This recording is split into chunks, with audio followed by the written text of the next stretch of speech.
El disfrute y la sonrisa son sus compañeros de camino, y la música su energía, su motor y sus ganas de vivir. Marchó de su tierra hace ya unos cuantos años, pero no perdió su hogar.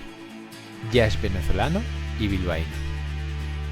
Te presento la entrevista al gran contrabajista Gabriel León. Hola a todos, estoy aquí con Gabriel León. Gabriel, gracias por aceptar esta invitación. Siempre encantado. Y además abrir las puertas de este sitio maravilloso, sí, aquí debajo del Amboto. Sí, señor. Lejos de tu tierra, pero bueno, ya podríamos decir que esta es tu segunda casa. Hombre, ya yo me considero habitante bisagra. O sea, ya he cumplido los años suficientes de mitad allí, mitad aquí. Ya empiezo a ser más de aquí que de allí. Gabriel, tú eres venezolano y allí, gracias sobre todo a José Antonio Abreu, ¿no? Sí. Tenéis un sistema pedagógico musical, sí, muy potente, ejemplar a nivel mundial, que es el sistema de orquestas, sí, el Sistema Nacional de Orquestas de Venezuela. ¿Tú te formaste dentro de este sistema? Sí. Mira, para resumirlo, es muy sencillo, el sistema es muy sencillo como revolucionario a la vez. No se trata más que de inyectar amor y cariño por el instrumento. Y luego, no se trata de crear, pues, claro, todos piensan que venimos de una escuela estricta en el que al niño se le pone a tocar desde niño. Sí, pero con una visión. El concierto tiene que ser una fiesta. Y creo que este concepto es el que deberíamos aplicarnos todos, ¿no? Inyectar cariño y pasión, amor por el instrumento y por el directo. O sea, que el directo sea ya el último escalón que, de esta fiesta, ¿no? ¿Cómo funciona este sistema? Digamos que hay escuelas de música, como hay aquí, que tienen su propia orquesta. Sí, lo distinto es que la base de toda escuela de música es una orquesta sinfónica. Entonces, cuando ya tú has visto un poco de clase de tu instrumento, basta con que sepas pasar el arco por las cuerdas. Ya hay obras que es solo pasar el arco por las cuerdas. Entonces, puedes tener 6 años, 7 años y ya te van inyectando lo que es una disciplina orquestal, ¿no? Cuando te has formado y has salido del conservatorio, ya no es raro sentarte en un atril y disfrutar de un ensayo. Sabes el ABC de lo que es una orquesta sinfónica, porque desde pequeñito lo van consumiendo. ¿Recuerdas alguna anécdota, alguna vivencia de aquella época que te marcó? Muchas, muchas. Yo creo que lo es todo. Sobre todo esos ensayos largos que hacíamos cuando preparábamos alguna gira. A mí me tocó hacer una gira por Latinoamérica, me acuerdo, Chile, por ejemplo, Brasil, y preparar obras bastante grandes, ¿no?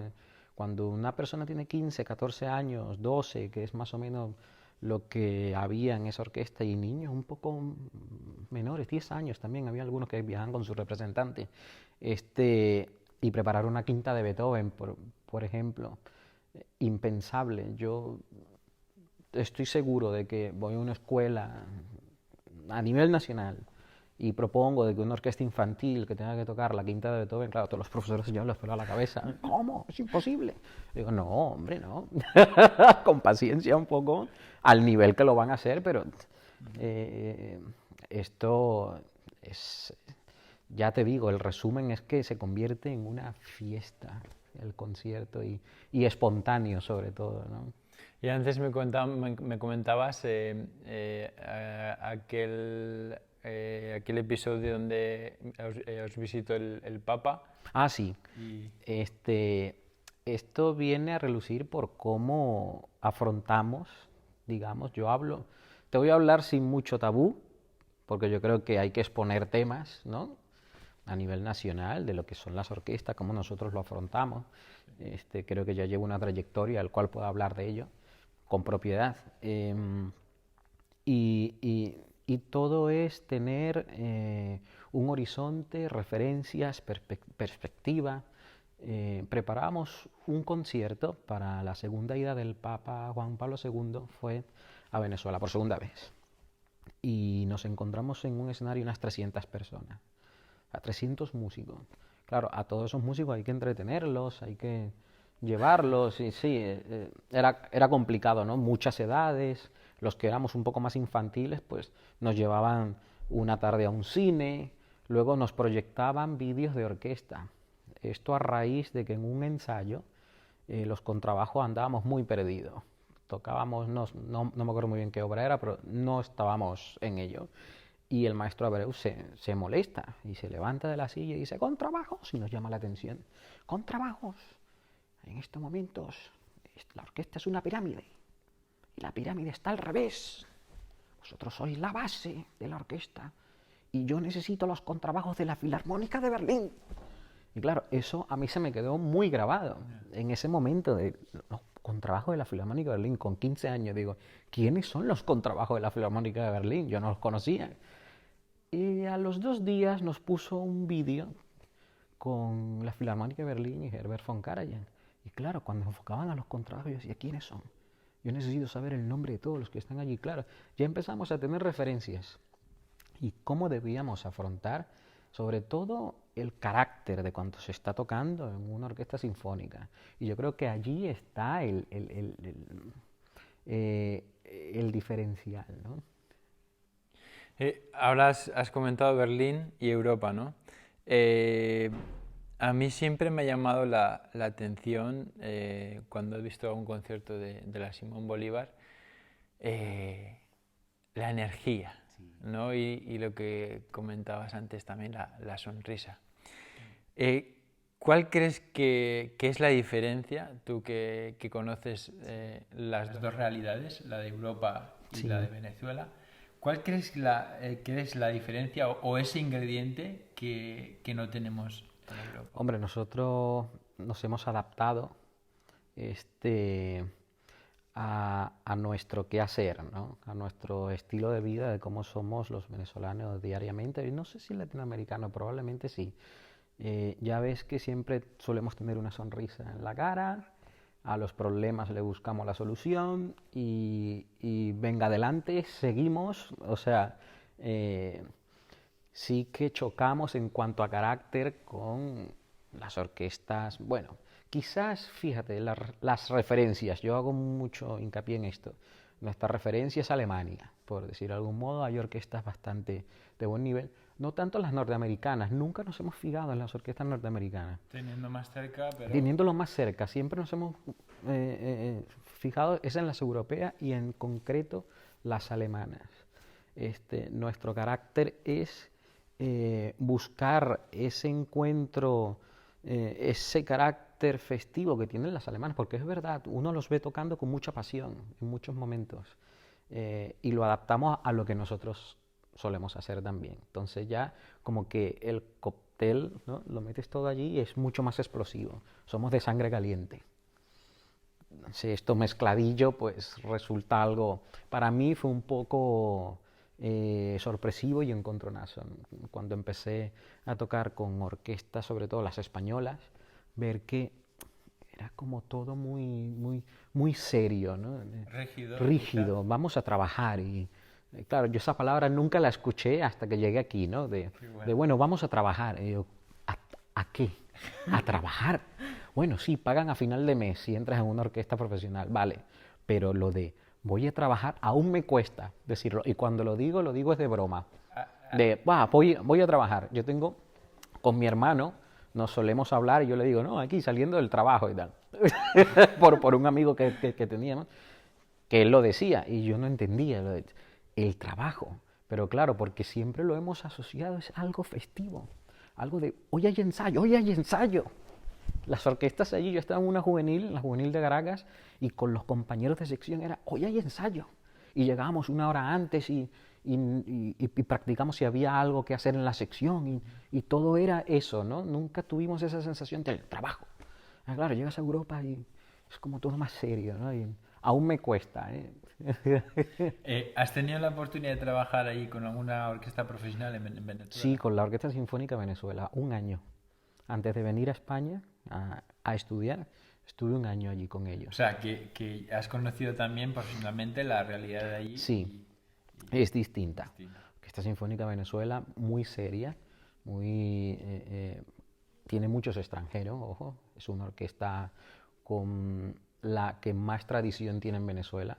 Que no se conozca no quiere decir que sea es la más antigua y con más tradición. Siempre ha tenido un número alto de europeos y norteamericanos, de gente muy profesional, muy seria. Allí empecé a ver, ¿no? Más o menos pero con todo y eso no llega a ser una europea. O sea, ese nivel de seriedad, de protocolos, sobre todo los protocolos, estos benditos protocolos que no te dejan ser ese músico alegre, que todos quieren ver que cuando tú estás en el público algo te gusta, ¿no? Yo voy a un concierto y yo pago 20 euros por una entrada y me gusta ver una orquesta que disfruta cuando veo que está muy mal pagado. Para mí también fue un choque enorme cuando pude trabajar profesionalmente por primera vez en una orquesta profesional, ¿no? Era algo que venía mucho tiempo idealizándolo, ¿no? Era como el colofón, digamos, de una preparación musical, el llegar a tocar en una orquesta profesional, ¿no? Y ese día lo recuerdo como un día triste, si te digo la verdad, porque se me vino abajo un mundo, una realidad bueno, una fantasía que yo había construido de que aquello era el trabajo ideal de mi vida, Sí. ¿no? Y sin embargo, pues no disfruté cuando llegué allí, ¿no? Te entiendo perfectamente. Yo entré a una orquesta profesional, soy contrabajista de la Orquesta Sinfónica de Bilbao desde los 22 años. Ya llevo en ello, en la orquesta 18, para ser más exactos. Y uno de mis primeros programas lo hice con la joven orquesta Gustav Mahler y al cabo de 2-3 meses después de ese encuentro lo hice con mi orquesta. Recuerdo que fue una octava de Bruckner,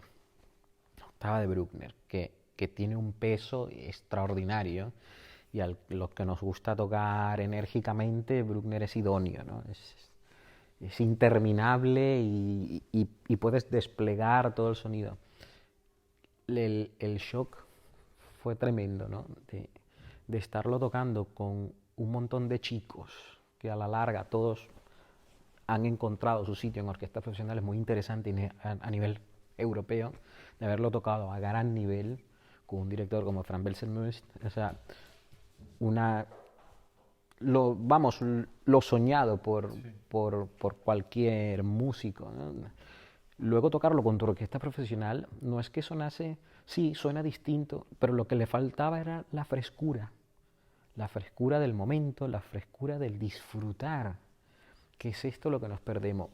Te voy a hacer hincapié en lo del tabú, pero son cosas que son tabú, hablarlas. O sea, si tú te encuentras a una persona semejante a ti, te puede entender, pero musicalmente, cuando te encuentras con una persona antagónica, claro, ya creas una discusión del, bueno, pero esto es un trabajo, esto es un disfrute, es música, es arte.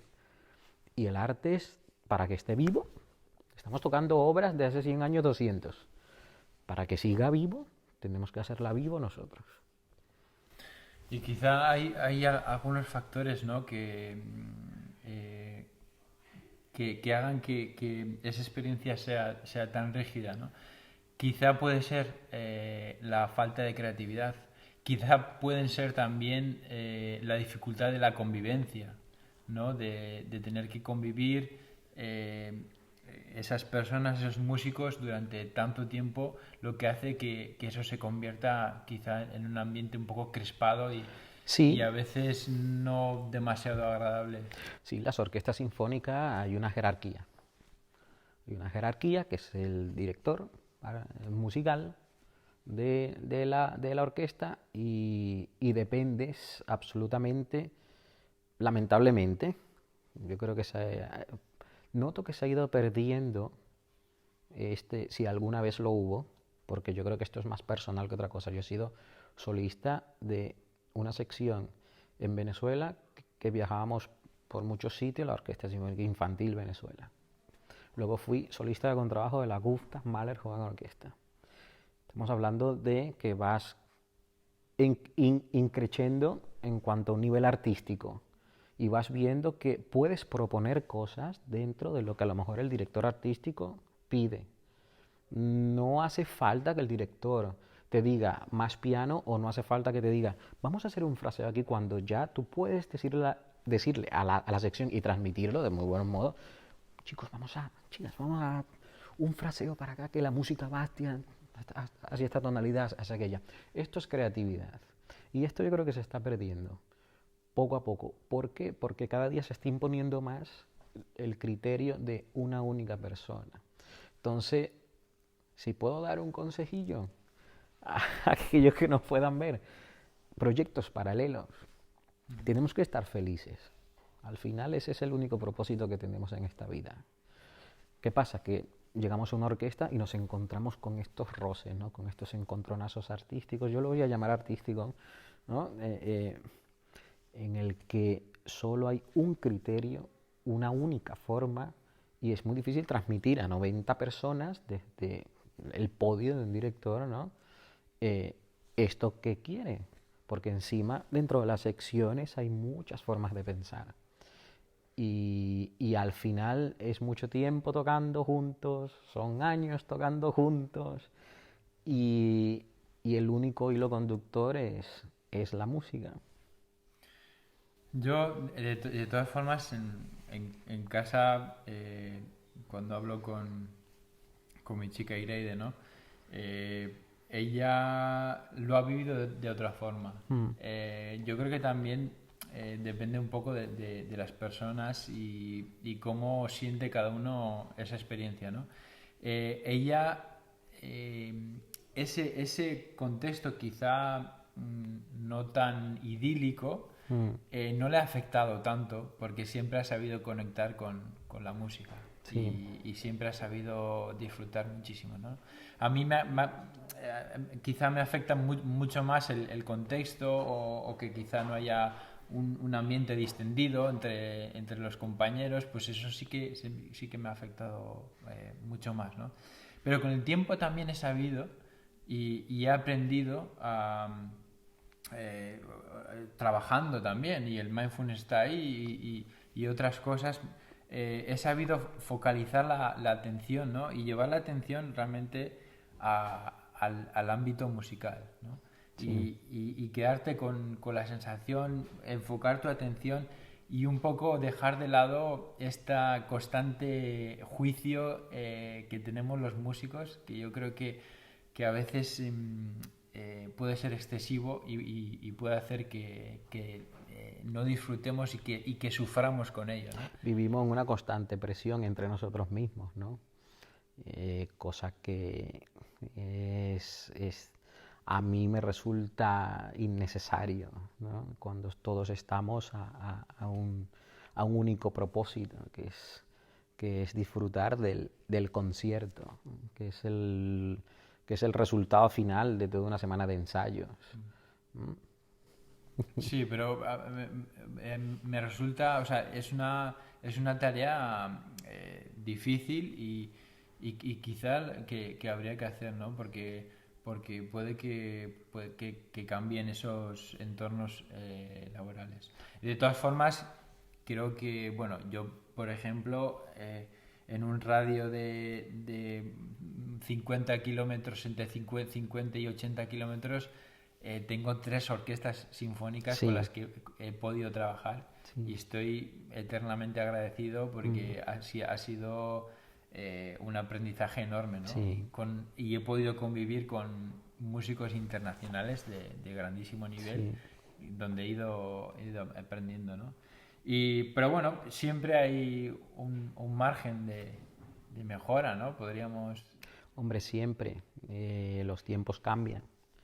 Hoy en día yo creo que, bueno, al alumnado, sobre todo en las orquestas jóvenes, tengo la oportunidad de trabajar con algunas y siempre hago hincapié en ello, de que prepararles, sobre todo prepararles psicológicamente para los noes. Para los sí es muy fácil, ganaste una prueba, bien, y todos a celebrarlo, ¿no? Pero es una prueba, a lo mejor has arrastrado 10 no, y esto deprime, esto te va mermando, y es al contrario. Yo creo que todos deberíamos remar hacia cuidar, ¿no? La psicología del músico, que es un poco complicada, ¿no? El día a día, ir a un ensayo, el día a día encontrarte con las mismas personas, el día a día trabajar una obra otra vez y otra vez a lo largo de los años. Ya no sé cuántas veces he tocado yo una quinta de Beethoven o una tercera, y claro, cada maestro trae una visión, una forma. Todo esto hay que liar con ello y encontrar ese equilibrio idóneo, ¿no?